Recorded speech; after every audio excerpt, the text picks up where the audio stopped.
Hey, everybody. Thanks for being here. Welcome to Breakfast All Day. Christy and Alonso, it's Thanksgiving week, and we have a Thanksgiving movie.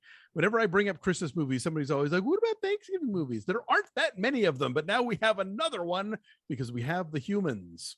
Yes, there's this and there's Pieces of April.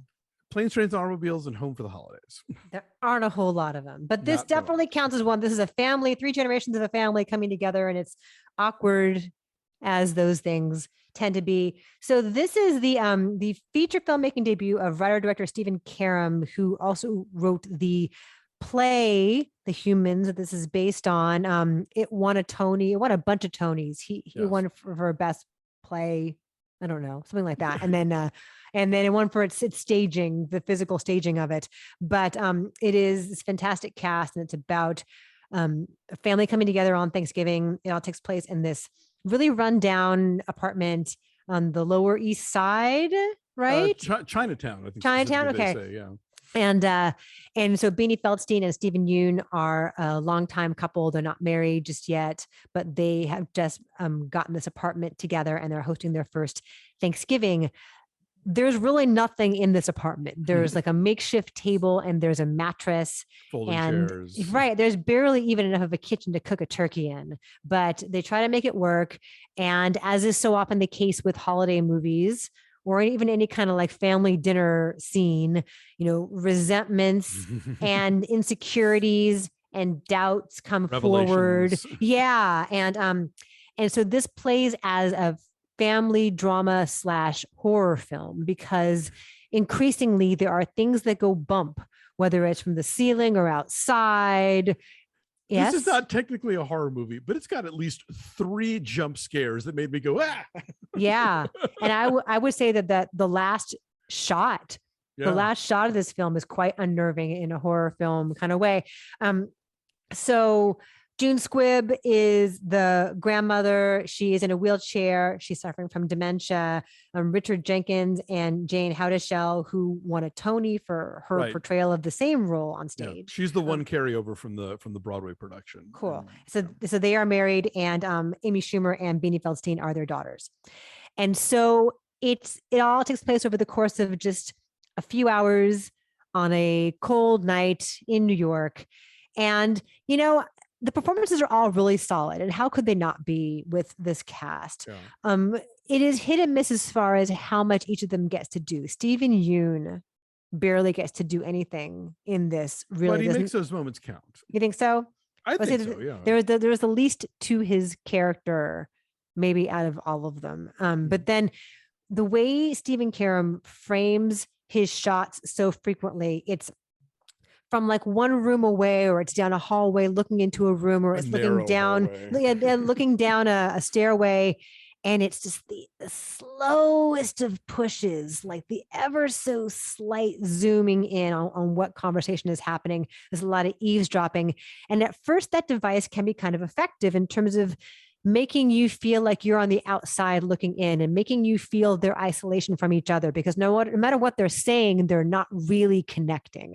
And so in the beginning, that feels relevant, but then he goes to it over and over and over again at the beginning of each new scene to such an extent that it becomes really predictable. And I feel like it undermines whatever drama, whatever momentum he's trying to achieve. Yeah, I do agree this movie is stronger in like the first 2/3 or so than by the end of it. It sort of feels like it's played all of his hands. And it doesn't quite match some of the intensity that we've seen earlier. But what I was thinking also about was how, Mass, which came out earlier this year, which is similarly theatrical, is not based on a play, but feels like a play that somebody put on film with not a lot of thought about how that would work. Whereas this was a play, and the actual playwright is adapting it and directing it for the first time. And it feels very cinematic in a way that Mass often doesn't. And I think he's got some really great ideas. And I assume that this is an entirely built set is amazing. But I think he kind of runs out of those ideas, or at least reuses them just to an extent where the impact is diminished by the end of the film.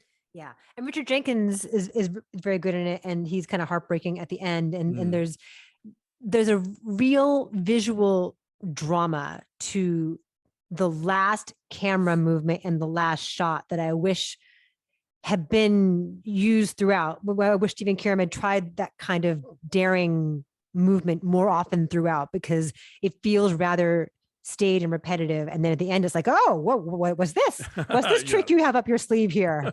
I want more of this. So I don't know that it is all that effective as a horror movie, but I guess the bumps and thumps are, the manifestations of their fears, their insecurities, their inabilities to connect. I was really impressed with Amy Schumer giving a dramatic performance, which we haven't really seen before.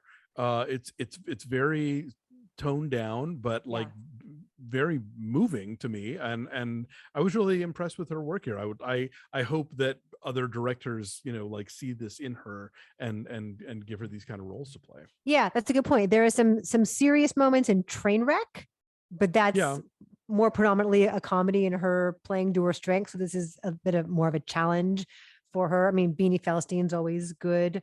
I wish Jeun Squibb had the opportunity to play a little more of a role here. She's more of an idea than an actual character. I think sadly that's how the character exists. And so, it's on her to sort of find what humanity she can in the way that in what she's allowed to do and not do. But, I will say I did not see this on stage, so I've never seen Jane Houdyshell before, but she's great in this. Yeah, in a way that's reminiscent of like Ann Dowd, Margot Martindale, all those character actresses that we like very much. Like I think she can join them on my Mount Rushmore of character actresses. No, I would love to see her in more stuff as well, because obviously this is a role she knows well, having played it on the stage, but she brings a real blistering sense of humanity to her scenes, and the awkwardness of her relationship with both of her daughters, which is sort of, it's different in each way, but it's those conversations where you want to like be able to throw yourself in and be like, no, she means this and she means that, but the way they're not communicating and like everything sounds like it's picking a fight, it's played really beautifully. Yes, so I'm saying 6.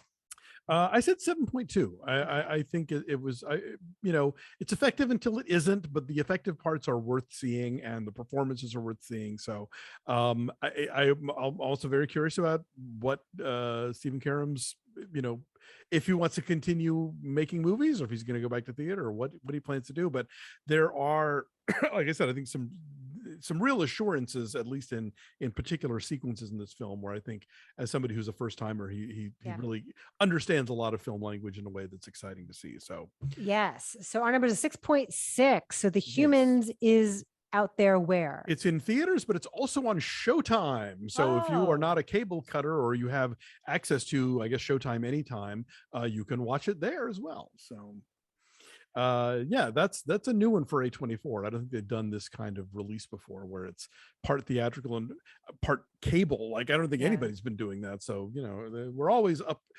upsetting the apple cart here. Anyway, thanks for watching, everybody. Wishing you a happy Thanksgiving, a happier Thanksgiving than the humans had. Like this video, subscribe to our YouTube channel, follow us at BeFastAllDay on Twitter, Instagram, and Facebook, and check out our Patreon at patreon.com/BeFastAllDay. We're recapping Hawkeye. We're recapping The Great. We're going to be reviewing Jon Favreau's Chef, because our subscribers picked it for us to watch, and we've never talked about it on this show before. So a lot of fun stuff over there. The holidays are coming up. You might find yourself wanting extra content, and we have it for you. So check that out. Thanks for watching, everybody. Have a great week. We'll see you next time. Bye. Bye.